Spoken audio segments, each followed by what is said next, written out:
এটা কি গেল আবার আলুর মধ্যে? সুজি? বন্ধুরা কি যে করছে আজকে, মানে একদম ধামাকা হয়ে যাবে মনে হচ্ছে।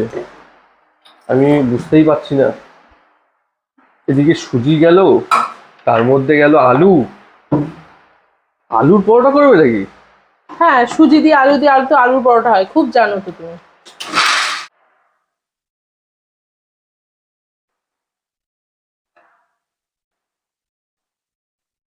আলু আর সুজি ঢেলে দিলাম, এর মধ্যে দিয়ে দেব কুচনো পেঁয়াজ, তার মধ্যে দিয়ে দেব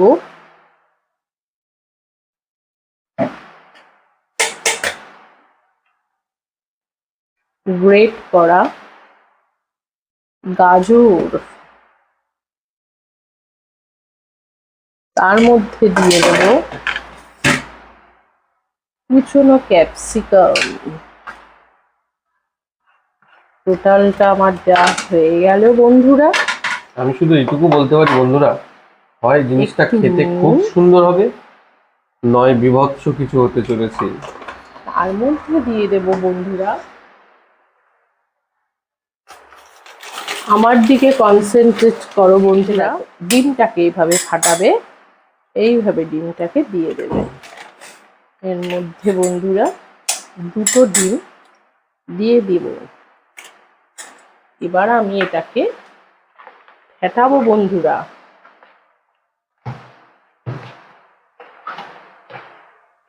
এরকম একটু ফেটিয়ে নিয়ে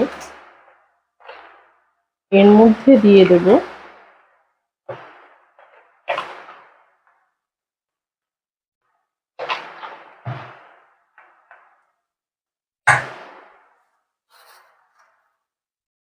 কাঁচা লঙ্কা কুচি,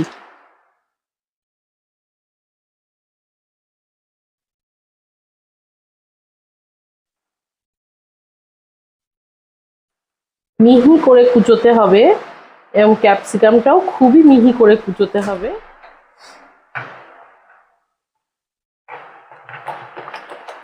এটাকে একটু ভালো করে ফেটাতে হবে বন্ধুরা। তার মধ্যে দিয়ে দেব, আমি 1 হাতা দিয়ে দিলাম ময়দা, 1 থেকে 1.5 হাতা ময়দা দিয়ে দিলাম। এ যা ব্যাটার গুলতে গুলতে হলো, এতখানি হয়ে গেল বন্ধুরা। এতটা না করে তোমরা যদি নিজেই খেতে চাও আর বরকে দেখাতে চাও, তবে পরিমাণটা কম নেবে, এতটা বেশি নেবে না। দেখতেই পাচ্ছ বন্ধুরা এর খাওয়া দাওয়ার বহরটা, এবং খেয়ে দিয়ে কিরকম চেহারা বানিয়েছে। জল দিয়ে একটু যে মিক্সিটা ধুয়ে নেবে বন্ধুরা, তারপরে এটা সাইড করে রেখে দেবে। এটাকে ভালো করে গুলতে থাকবে 10টা মিনিটের জন্য। ম্যারিনেট করে রেখে দিতে হবে, ম্যারিনেট করে রেখে দেবে, কিন্তু তার মধ্যে দিয়ে দেবে সামান্য একটু সাদা তেল, তার মধ্যে দিয়ে দেবে একটু পরিমাণ মতো চিনি। দাঁড়াও, চিনি দিচ্ছি আমি তাহলে। চিনিটা দিয়ে দাও এখানে বন্ধুরা। আমি দিয়ে দিলাম 1 চামচের মতো চিনি।